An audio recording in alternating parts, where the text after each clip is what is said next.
picture of the bipolar type here or the unipolar type. And just contrasts with the previous slide, or kind of augments the previous slide. And then the multipolar neuron is indicated here. This is an interneuron that connects one neuron to another in the same part of the brain or in the spinal cord. And again, just to really help you visualize these different types of neurons. So neurons can be classified according to the number of axon processes, like I've been talking about, unipolar, bipolar, and multipolar. But they can also be classified in terms of function. Sensory neurons carry messages toward the brain. These are the unipolar and the bipolar neurons. And motor neurons carry messages away from the brain to the muscles. Those are the multipolar type. And the interneurons connect neurons in the brain or the spinal cord. And we can also classify neurons according to what neurotransmitter they principally secrete. And we call these dopaminergic if they secrete dopamine, serotonergic if they secrete serotonin, cholinergic if they secrete acetylcholine, noradrenergic if they secrete noradrenaline, glutamatergic if they secrete glutamate, and GABAergic if they secrete the neurotransmitter GABA. And we can also classify neurons according to whether the effects of the neurotransmitters are excitatory or inhibitory.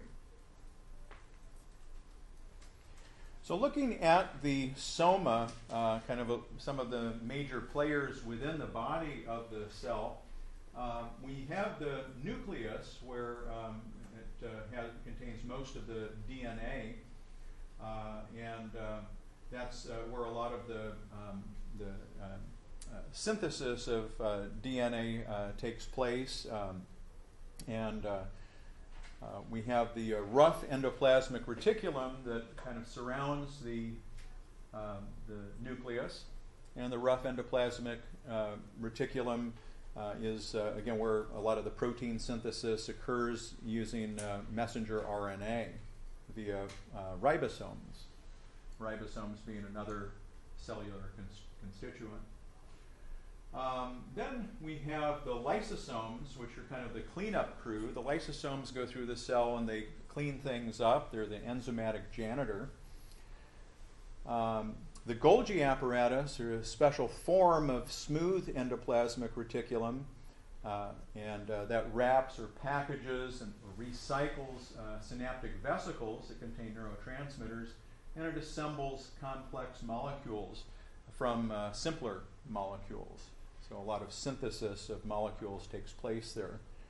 Other places for the smooth endoplasmic reticulum reflect it's a multi-purpose organelle for chemical cellular processes. The mitochondria are seen throughout here, very important for the cellular metabolism. They're really the energy producer. They produce ATP that the cell uses for energy. They're thought to be actually little infectious agents, and eons ago they're thought to have infected larger cells, and they actually became useful because they extracted energy much more effectively or efficiently than the parent cell. And so the larger cell came to depend on mitochondria for its very survival. Then finally, the microtubules you see kind of progressing down this way, down the length of the axon out to the terminal buttons. These actually serve several different purposes, and one of those is cytoskeletal support. They're kind of like a scaffolding, if you will, that hold the neuron together. We actually see twisted remnants of microtubules in advanced forms of Alzheimer's disease where the microtubule structure is destabilized and the tubules start to twist upon each other. The microtubules are also very important for delivery of nutrients to the cell. So there's nutrients that are delivered back here through the microtubules, and there's also neurotransmitters that are synthesized in the soma and then sent down the microtubules to the terminal buttons where they can be secreted when needed. So there's really for neurotransmitter transport, and the microtubules consist of bundles of 13 protein filaments around a hollow core.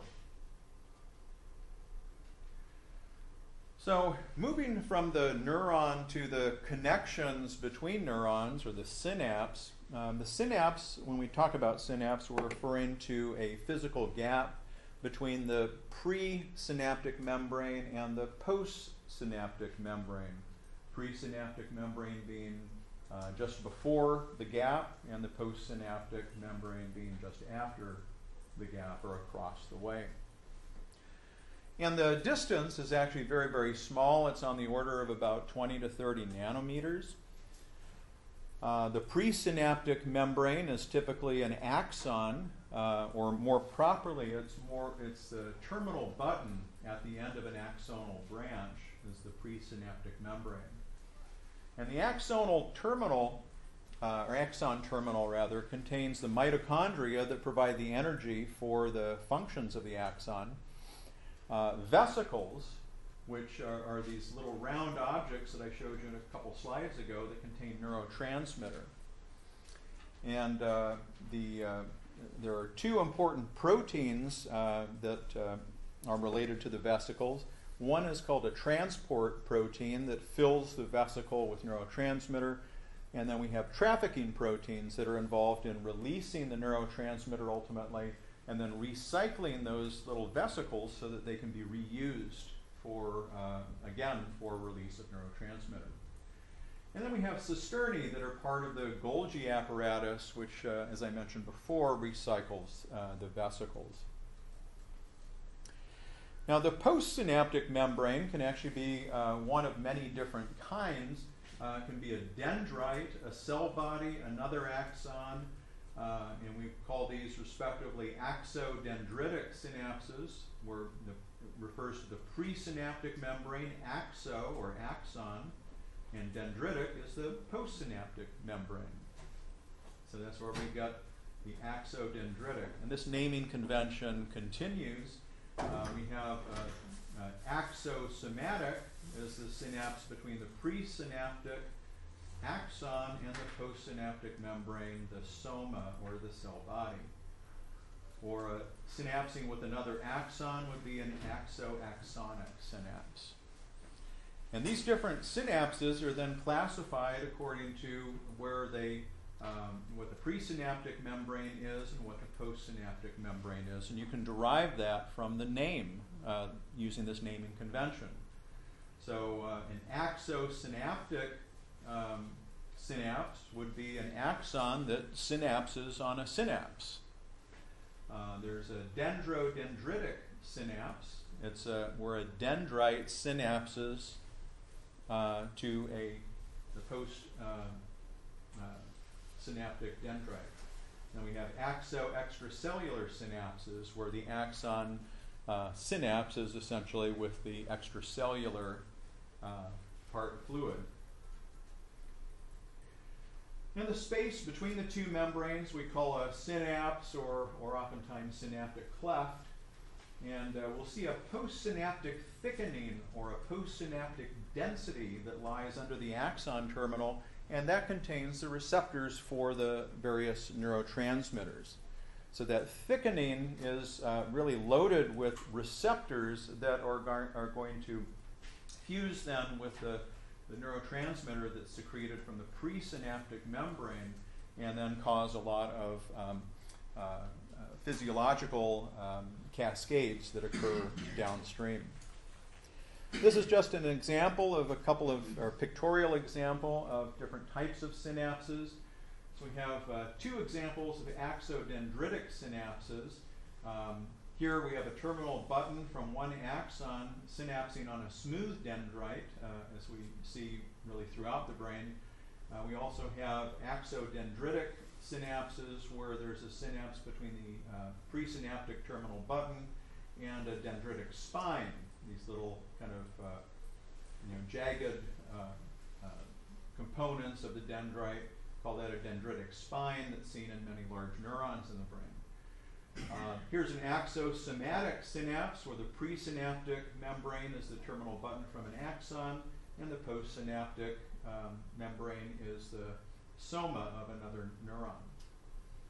And finally, we have an axonic synapse where one axon from a terminal presynaptic terminal button synapses onto a postsynaptic axon's terminal button. So these are all different types of synapses, and I didn't provide examples of all of them, but I think you get the idea. So this suggests that they could receive at any point on the neuron then? Right, Okay. and it's always in the direction of the presynaptic membrane, the terminal button secreting a substance, neurotransmitter that will bind to the receptors on the postsynaptic membrane. And that's where all the magic happens. And this is just an example of the neuronal communication where there might be incoming action potentials where we have a connection between terminal buttons from one neuron and the dendrites of another neuron. So it's an axodendritic synapse. And this would then cause that neuron to propagate an action potential originating at this little place here called the axon hillock. And then that action potential would be propagated along the length of the neuron to the terminal buttons of that neuron, which synapse on other dendrites further down the line. And so you can see very easily how each neuron can potentially communicate with up to 10,000 different neurons. This is a little bit more close-up of the synapse, and we can see in much greater detail the mitochondria that are present in the terminal button, the little synaptic vesicles, and here's a synaptic vesicle located at what's called the release site, or the point at which the presynaptic terminal will spill its contents of the neurotransmitter into the gap, and then the neurotransmitter will bind to receptors in this postsynaptic density, or this thickening on the postsynaptic membrane. And we have the microtubules that are delivering the vesicles down to the terminal buttons.